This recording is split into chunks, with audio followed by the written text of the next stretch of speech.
আসসালামু আলাইকুম এভরিওয়ান, আশা করি সবাই ভালো আছেন।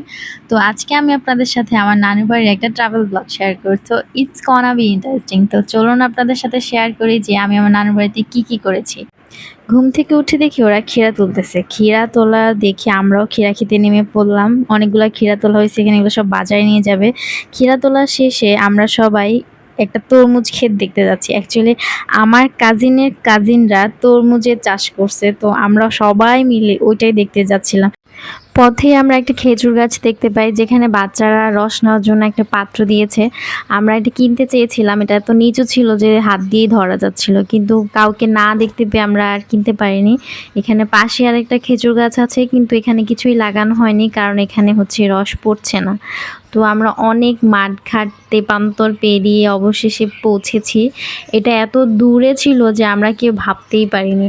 আমরা বারবার জিজ্ঞেস করতেছিলাম যে আর কতক্ষণ। ওরা শুধু দেখাচ্ছিল যে আর একটুখানি। এত একটুখানি করতে করতে আমরা মিনিমাম 1 ঘন্টা হেঁটেছি।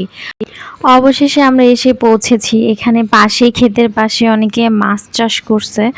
তো এখানে আমার নানুদেরও জমি ছিল, তো আমরা বেসিক্যালি ওইটা দেখার জন্য এত আকর্ষণীয় আসছিলাম সবাই মিলে, কিন্তু ওটা আরও বেশি দূর, ওখানে আর আমরা পৌঁছাতে পারিনি। এই যে এখানে এই ছেলেটা, ওর নাম হচ্ছে রিয়াজ, ও এখন সাউথ কোরিয়াতে চলে গেছে, যদিও এখানে ওর এখন নেই। তো ওদেরই ক্ষেত, এই পুরা ক্ষেতটা ওরা করছে। ওর পিছনে যত দূর দেখা যায় ওই যে ওই লাইনটা পর্যন্ত, এত বড় এই ক্ষেতটা। এই পুরা ক্ষেতে ওরা তরমুজ চাষ করেছে।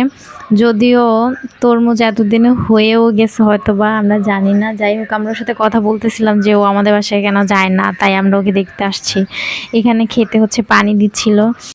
আমরা ওদের জন্য নাস্তা নিয়ে গিয়েছিলাম, তো ওদেরকে নাস্তা দেওয়ার পর আমরা ওখানে অনেক সময় ছিলাম, অনেক গল্প করেছি। তারপর আশেপাশে প্রকৃতি এত সুন্দর ছিল, আমরা অনেক সময় ওখানে ছিলাম। তারপর আমরা বাসায় চলে এসেছি। তারপর রাতে আমরা এখানে বিরিয়ানি রান্না করছিলাম। এখানে মোটামুটি সবাই আছে বলতে হচ্ছে বাড়ির ছেলেরা, মুরব্বীরা যারা আছে তারা বাদে সবাই আছে। আর পরে অনেকে এসেছে রান্না শেষে। ওই যে ওখানে হচ্ছে আমার 2টা খালাতো ভাই আর বোন আছে। আর এখানে যে আমার ভাই রান্না করছে, আর সবাই শীতকাল যেহেতু ছিল সবাই আশেপাশে বসেছিল, আগুন পোহাচ্ছিল।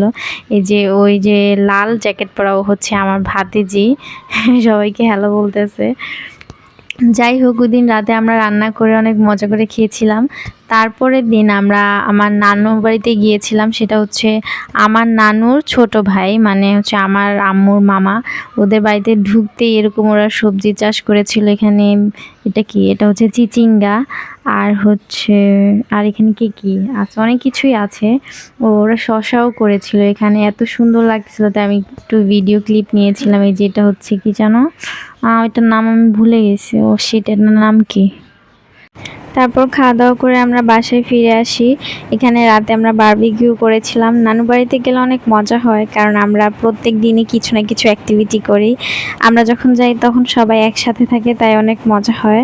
ভিডিওটা আপলোড দেওয়ার একটাই উদ্দেশ্য, সময়টাকে আমি আমার স্মৃতির পাতায় রাখতে চাই, cause they are very close to my heart.